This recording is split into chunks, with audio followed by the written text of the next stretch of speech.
Hi, this video is about using sidechain to control a processor, usually a gate or a compressor, by a signal other than the one that the compressor is affecting.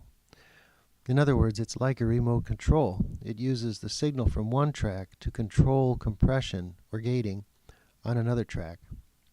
It links them together so that the process, the compression or the gate, for example,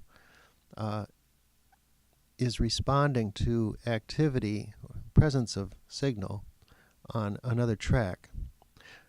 This is a very big topic. It started out being used in radio, for example, where the announcer was speaking over a music track, and they used a compressor on the music track that was sidechained or controlled by the signal of the announcer mic. So the music track would be playing, and then when the announcer started talking, the sidechain would trigger the compressor on the music track to drop the level of the music during the time the announcer was speaking.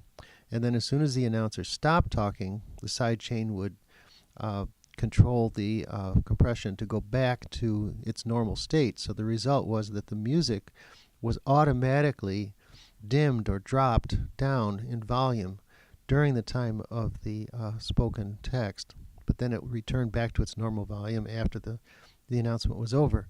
It's called ducking. You duck the level of the background track behind the announcer voice. That's essentially what we're going to do here. We're going to duck the level of the bass track every time that the bass track sounds simultaneously with the kick drum. What we want to do in the mix is have the kick drum cut through the mix, even at times when the bass is playing at the same time. But we don't want to drop the level of the bass so far through the whole mix all of the time that we lose the activity of the bass when it's playing independently in the measures when the kick isn't playing. So we sidechain the signal of the kick to control the compression on the bass track. The way we do this is by using a send from the kick track. We send the kick track signal, and we only need a mono, but I'll go ahead and use a stereo bus anyway. And we want to use this in pre-fader mode, because no matter what we ultimately set the level of the kick drum at in our final mix, we want this signal that's going to trigger the bass track to remain at the same volume, in other words, at the same power level, so that the compressor responds the same way no matter what the level of the kick drum is in the mix. So pre-fader is a setting you have to choose. It's not by default. So when you set the bus and the fader comes up, hit the pre-fader button. Then we're going to go over to the bass track and insert the compressor. And I'm going to use just the normal Pro Tools compressor. So we're using this bus as a remote control trigger to this compressor. The idea is that, let me just go in here, sort of set this up. I want us to be able to just hear the kick and the bass, and I'm going to hide everything else so we can see things a little more clearly. If I zoom in on the edit window a little bit, you'll see that sometimes the bass and the kick are playing simultaneously, and other times the bass is doing its own thing. We want to have these spots where the kick and the bass play at the same time.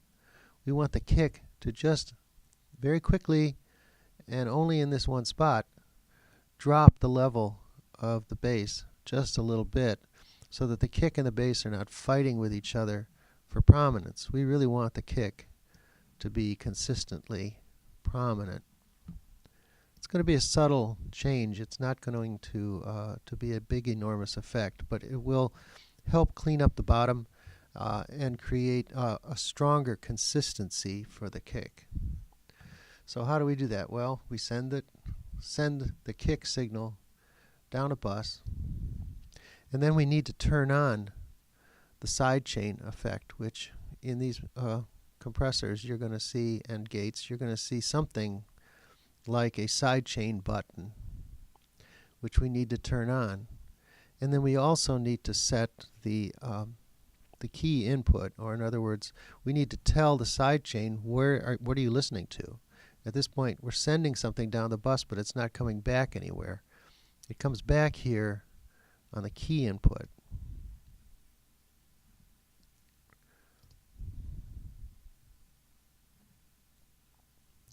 So now the bus is connected to this compressor via the key input.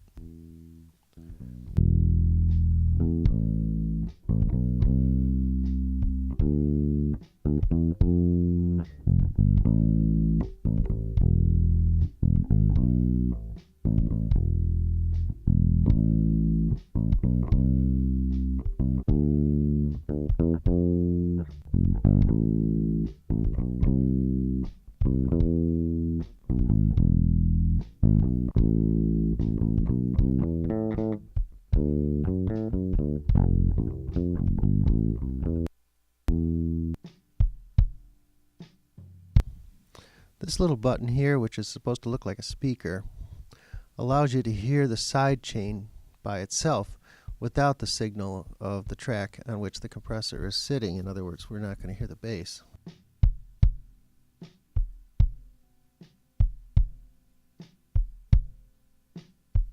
So you can see as you watch this little dot, when it turns red, it's above the threshold. That's the point where it's dropping the signal.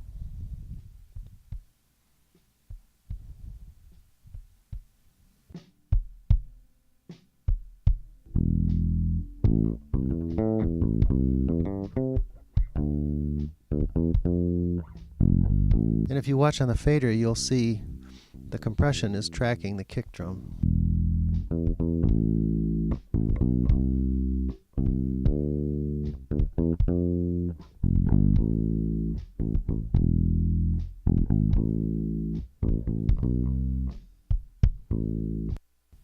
Okay, that's it. It's really not that hard. It's just a different concept of the use of the send bus.